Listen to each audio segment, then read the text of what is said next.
पिछले 2-3 दिन से मैं सोच रहा था कि पाकिस्तान की जो क्रिकेट है वो इतना पीछे क्यों रह गई। दुनिया की सारी टीमें हमसे आगे निकल गईं। जितने कसूरवार हमारे प्लेयर्स हैं, शायद उससे बहुत ज़्यादा कसूर ना हमारे अपने फैंस का है। पता नहीं फैंस ने क्या अपना क्राइटेरिया बनाया हुआ है प्लेयर्स को जज करने का, उनके बारे में एक राय बनाने का। पिछले 2-3 दिन में ना एक तरह के काफ़ी ज़्यादा मैसेजेस मुझे आए। और वो किस तरह के मैसेजेस थे?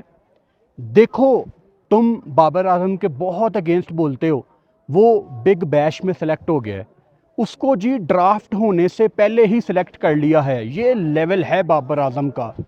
और जी बांग्लादेश प्रीमियर लीग वालों ने भी उसको ड्राफ्ट से पहले साइन कर लिया था। वो जी श्रीलंका लीग वालों ने भी ड्राफ्ट से पहले साइन कर लिया था, क्योंकि वो ग्रेटेस्ट T20 का प्लेयर है। मैं आपको एक रैंडम नंबर भी बताऊं ना, क्योंकि मैं वेकेशंस पे हूँ, इंटरनेट यहाँ पे ऑन एंड ऑफ होता है हमारे पास। तो जितना भी मुझे टाइम मिल सका, मेरे ख्याल से कोई 300-400 मैसेजेस तो ऐसे मुझे आए हैं जिसमें लोगों की, पाकिस्तानियों की ये ओपिनियन है, ये राय है। वो ऐसा सोचते हैं कि बाबर को इसलिए सेलेक्ट किया गया है बिग बैश में क्योंकि वो T20 का एक ग्रेट प्लेयर है और पाकिस्तान उसके साथ ज़्यादती कर रहा है। बाबर T20 में डिज़र्व करता है, पीसीबी बड़ी ज़्यादती कर रहा है बाबर को टीम से बाहर निकाल के। ये हमारे आम लोगों की सोच है। इसीलिए हमारी टीम काफ़ी पीछे है, क्योंकि हमने कभी अपनी टीम को आगे बढ़ने ही नहीं दिया। अब इस टाइम आपकी T20 टीम की स्पेसिफिकली बात कर रहा हूँ, आपकी T20 टीम ना बिल्कुल ठीक रास्ते पे चली हुई है, लेकिन फैंस की पूरी कोशिश है कि जो एम्बैरेसमेंट हमें पिछले कुछ आईसीसी के इवेंट्स में मिलती रही है, हमने उसी रास्ते पे जाना है।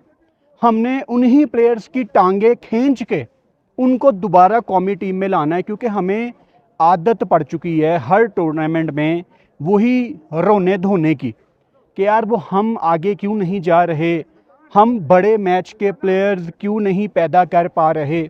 आप इसलिए नहीं पैदा कर पा रहे कि आप हसन नवाज जैसे लड़के, साहिबजादा फरहान जैसे लड़के, हारिस जैसे लड़के, आपने कभी इनको बनने ही नहीं दिया। ये एक आधे मैच में फ्लॉप हो जाते हैं। 100 नहीं, 1000 नहीं, लाख नहीं, करोड़ों लोग इन बच्चों को सोशल मीडिया पे जाके गालियां निकालते हैं, इनको कहते हैं कि हमारे किंग्स आपसे बेहतर हैं।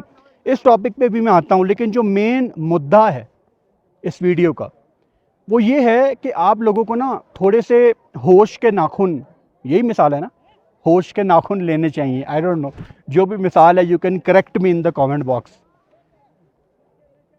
काश कोई इस चीज़ को समझता, स्पेसिफिकली बाबर आजम के फैंस ये चीज़ समझते कि बहुत इम्पॉर्टेंट है बाबर आजम के लिए ये अगले 2-3-4 महीने, क्योंकि वो पाकिस्तान की T20 टीम से ड्रॉप है और ये उसको ज़िंदगी में पहली दफ़ा मौका मिला है जहां वो अपनी शॉट्स के ऊपर काम करेगा।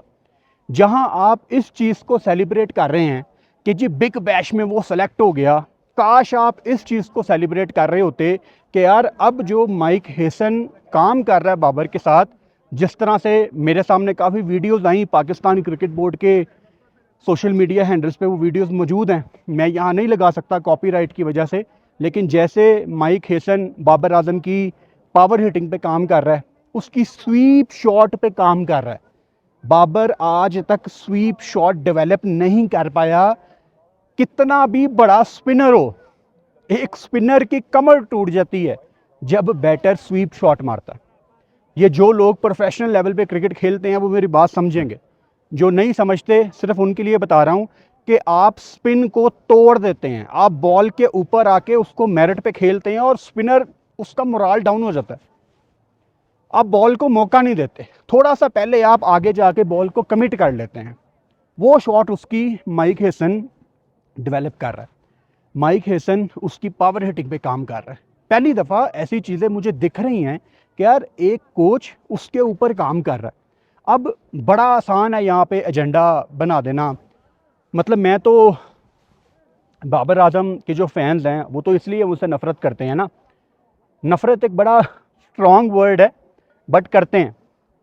वो इसलिए मुझसे नफ़रत करते हैं कि जी मैं तो, ऐसा सोचते हैं वो कि मैं तो बाबर आजम के अगेंस्ट हूँ, और कुछ वीडियोस काट काट के मेरी पिछले 2 3 4 दिन में लगाई गई, जहाँ मैं बात कर रहा था शाहीन की और रिजवान की कि जी ये सिलेक्ट नहीं होंगे, उसको बाबर आजम के साथ जोड़ दिया गया।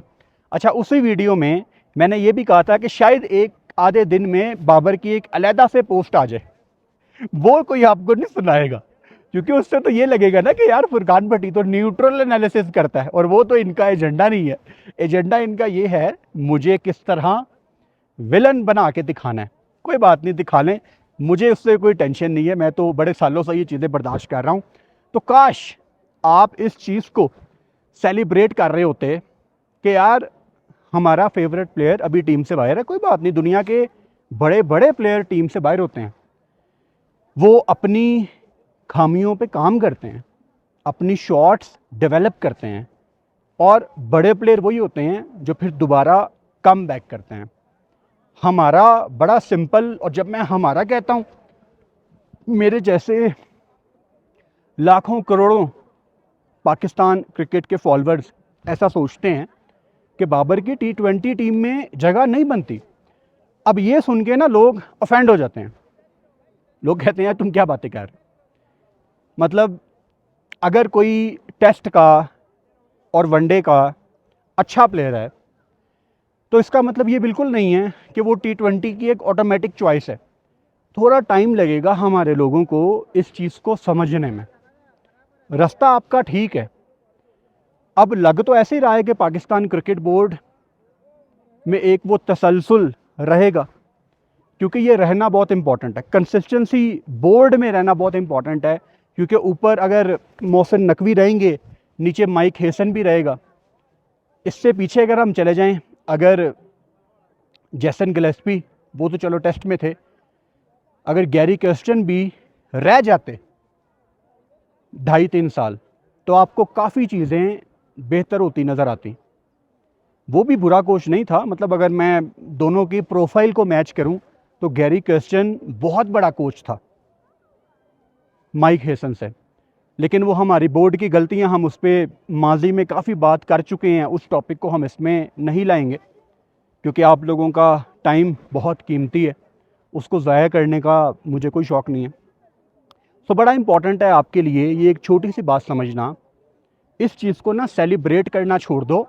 ये कोई तकाजा इज़ द वर्ड, वीडियोस बना बना के ना मुझे लगता है मेरी उर्दू अच्छी हो जाएगी, जो कि शर्म की बात है, अच्छी होनी चाहिए ऑलरेडी। बट हम लोगों के इर्द गिर्द अब माहौल ऐसा बन गया कि हम उर्दू से काफ़ी दूर हो गए हैं, होते जा रहे हैं, विच इज़ वेरी अनफॉर्चुनेट। सो जो हम लोगों का किसी प्लेयर को जज करने का तरीकाकार है ना, वो बड़ा गलत है। यार वो बिग बैश में सेलेक्ट हो गया तो वो T20 का ग्रेटेस्ट प्लेयर है, ये कोई क्राइटेरिया नहीं है। और भाई 400 प्लेयर और भी बिग बैश खेलेंगे। तो हमने भी इस चीज़ को, जो 2 दिन पहले वीडियो बनाई थी कि बिग बैश ने सिडनी सिक्सर्स ने साइन कर लिया बाबर आजम को, वो खबर है, उसको नॉर्मल लें, वो नॉर्मल खबर है, वो कोई बहुत बड़ी खबर नहीं है। वो मतलब बाबर ने कोई अल्लाह माफ़ी दे अपने करियर का स्ट्राइक रेट 150 नहीं कर लिया, वो अभी भी 123 124 के स्ट्राइक रेट से खेलने वाला प्लेयर है, और उसको भी बहुत कुछ साबित करना है भाई। National T20 PSL big bash, Pakistan तो अभी बड़ी दूर की बात है। और आप जैसे फैंस की वजह से ना बाबर आजम जैसे अच्छे प्लेयर ज़ाया हो जाते हैं, क्योंकि आप लोग अपने प्लेयर्स को, जब वो ठीक रास्ते पे चल रहे होते हैं, ठीक रास्ते पे चल रहे होते हैं, आप लोग अपने प्लेयर्स को नहीं चलने देते। आप उनकी टांगें खींच लेते हैं कि यार नहीं, तुम हमारे फेवरेट हो, तुम्हारे अंदर किसी चीज़ की कोई कमी पेशी नहीं है, तुम परफेक्ट हो, दुनिया बकवास करती है, तुम तो T20 के ग्रेटेस्ट प्लेयर हो, दुनिया तुमसे जेलस होती है। आप लोगों की वजह से आपके फेवरेट प्लेयर नहीं बन पाते। बाबर बिग बैश में जा रहा है, ये उसके लिए अच्छी बात है, लेकिन ये कहना कि जी बाबर को बिग बैश ने ले लिया, पाकिस्तान क्रिकेट बोर्ड ज़्यादती कर रहा है बाबर के साथ, ये सिर्फ एक फजूल स्टेटमेंट है, इसका हकीकत से कोई ताल्लुक़ नहीं है। आपकी इस पे क्या ओपिनियन है, मुझे कमेंट बॉक्स में बता सकते हो। चैनल को सब्सक्राइब कर लो और बेल आइकन लाजमी दबाओ ताकि आने वाली वीडियोस का नोटिफिकेशन आपको मिल सके।